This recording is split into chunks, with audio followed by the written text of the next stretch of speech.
Hello mga Mima, it's me MJ, ang dating factory worker sa Taiwan na andito na ngayon sa Espanya. Healthy dinner muna kami for today's vlog.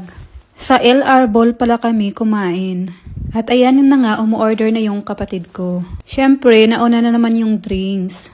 Mixed veggies pala yung drinks ko, and then sa kapatid ko naman ay mixed fruits. Tinikman ko pala yung drinks ng kapatid ko kasi na-curious ako sa lasa. In fairness, masarap naman pero mas masarap pa rin yung drinks ko. Dumating na rin yung iba naming order. Yung sa akin ay salmon, tapos sa kapatid ko naman ay egg benedict. Sobrang laki din ng serving nila, tiyak na mabubusog ka talaga. Sulit na sulit yung binayad. Masarap yung salmon nila at hindi malansa. Kaya naubos ko talaga yung pagkain ko. At yung in-order pala namin for dessert ay rainbow cake. So hanggang dito na lang muna Mima. Sana nag-enjoy kayo sa panonood. See ya on my next vlog.